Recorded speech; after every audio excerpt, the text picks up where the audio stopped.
Comment peut-on apprendre Christ? Pas seulement apprendre des choses sur Christ, mais apprendre la personne même de Christ. Apprendre Christ. L'expression est inhabituelle, mais elle est biblique puisqu'elle est au cœur de notre texte, Éphésiens 4, 17 à 24.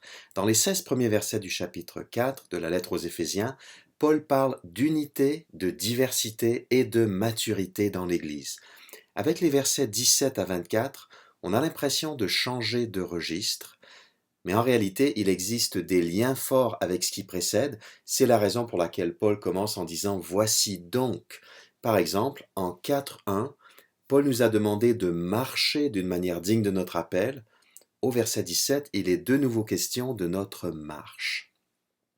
Paul est très solennel ici, ce qui indique toute l'importance de son propos. « Voici donc ce que je vous dis, ce que je vous déclare au nom du Seigneur. » Paul parle avec autorité, au nom du Seigneur. Pour bien comprendre la suite, on doit avoir deux clés en main.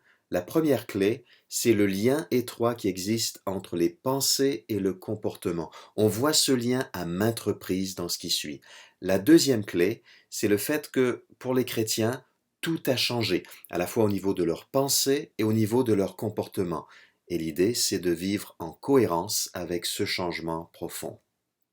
Première grande partie, Paul nous encourage à désapprendre certaines choses. Plus précisément, à désapprendre un style de vie. Vous ne devez plus vivre comme les païens. Littéralement, vous ne devez plus marcher comme les païens. Désapprendre, c'est dire stop à notre ancienne conduite. C'est aussi dire stop à un système de pensée, à une vision du monde. Les païens, donc, qui suivent leurs pensées vides de sens. Paul développe cela dans les versets 18 et 19 en décrivant les païens, païens que côtoyaient tous les jours les chrétiens à qui Paul s'adresse, mais aussi païens qu'étaient les premiers lecteurs avant leur conversion.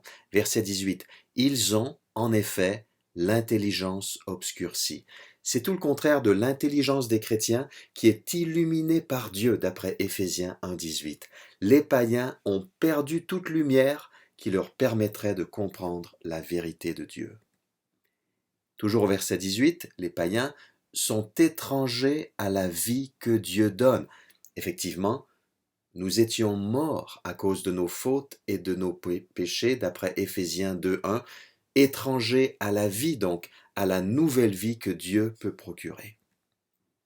Étrangers à la vie de Dieu à cause de l'ignorance qui est en eux et qui provient de l'endurcissement de leur cœur. Cette ignorance, c'est une ignorance coupable, c'est pas un simple manque d'information, c'est l'idée d'ignorer Dieu, qui est le contraire de connaître Dieu. Ignorer Dieu, c'est ne pas l'écouter, ne pas lui accorder son attention, ne pas le reconnaître et l'honorer. Cette ignorance, elle a pour source l'endurcissement du cœur.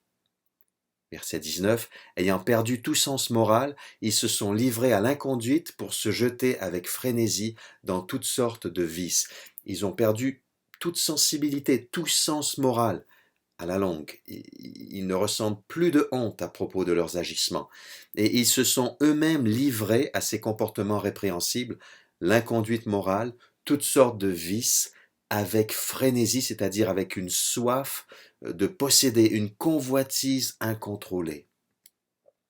Après avoir parlé des païens, Paul parle maintenant des chrétiens à partir du verset 20, « Mais vous », et il établit un contraste saisissant. C'est ainsi que s'ouvre la deuxième partie de notre texte. La première, c'était un encouragement à désapprendre. Maintenant, il s'agit d'apprendre Christ. Verset 20, « Mais vous, ce n'est pas ainsi que vous avez appris Christ. » Dans ce texte, Paul parle beaucoup des pensées qu'on doit cultiver au quotidien et qui mènent à des actions qui plaisent à Dieu. Mais ce que Paul essaie de nous dire ici, c'est qu'il ne suffit pas d'insérer le bon logiciel dans sa tête. La vie chrétienne, c'est une relation avec Christ. Et l'essence de la vie chrétienne se résume par cette expression « apprendre Christ ». Apprendre Christ, c'est l'accueillir dans notre vie en tant que personne vivante qui nous transforme par son enseignement. Il y a deux grandes étapes dans cet apprentissage et elles sont présentées au verset 21. Première étape, puisqu'on vous a fait savoir ce qu'il est. C'est le contact initial avec la personne de Christ au moment de la conversion. Une traduction plus littérale serait « puisque c'est bien lui que vous avez entendu ».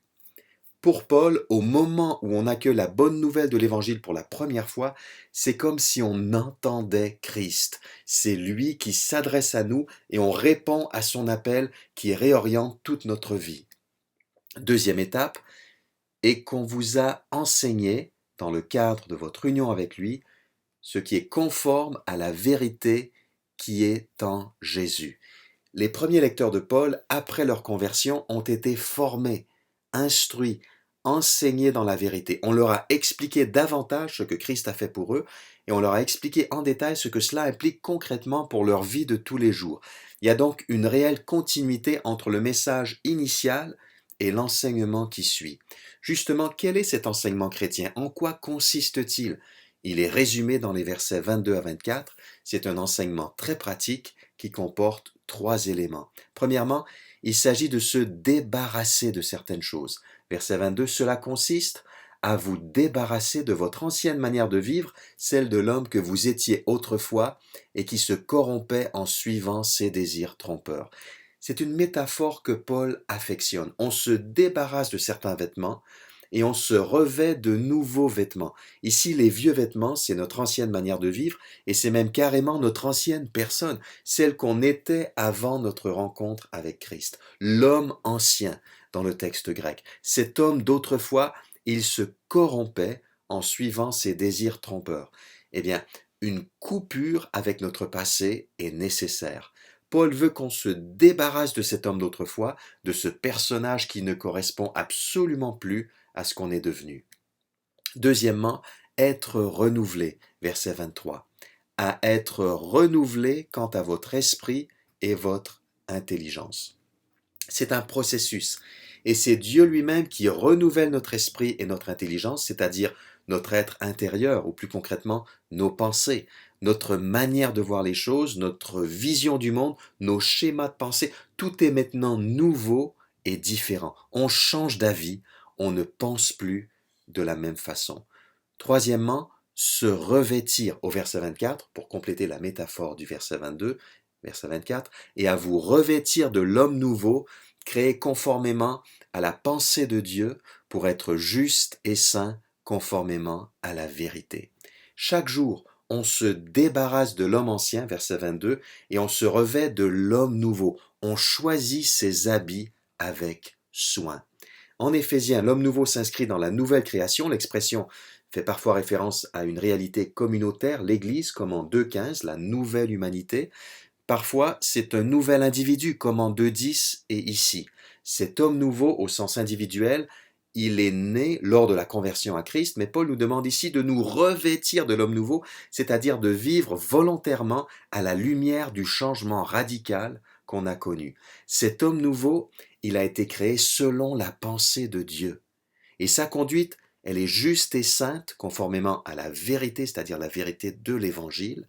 L'homme nouveau, c'est ce qu'on est vraiment devenu en Christ. Notre nouvelle identité, elle est là, et non dans notre ancienne vie. Par conséquent, revêtons-nous de l'homme nouveau et ayons confiance que cette nouvelle vie à laquelle Dieu nous appelle, elle est à notre portée puisque c'est Dieu qui la rend possible pour chacun d'entre nous. Quelle est la vérité centrale de notre texte? On choisit sa vie quand on fait ce choix, penser comme avant ou oser le renouvellement. Autrement dit, l'aspect déterminant, ce sont les pensées anciennes ou les pensées renouvelées. Le style de vie, il en découle. Ce choix, on doit le faire constamment dans toutes les situations qui se présentent à nous. Et quand on fait le bon choix, on est en cohérence avec la nouvelle personne qu'on est devenue. En plus, le renouvellement des pensées, on le vit dans le cadre d'une relation. On apprend Christ toujours plus. Il n'y a pas de plus belle vie. Notre Dieu, aide-nous à rompre complètement avec notre ancienne manière de penser et de vivre. Éloigne-nous des pensées vides de sens, de l'endurcissement du cœur et de l'inconduite. Nous voulons continuer d'apprendre Christ. Enseigne-nous davantage ce qui est conforme à la vérité qui est en lui. Avec ton aide, nous voulons nous débarrasser de l'homme ancien, être renouvelés dans nos pensées et nous revêtir de l'homme nouveau. Par ta grâce, tout cela est possible.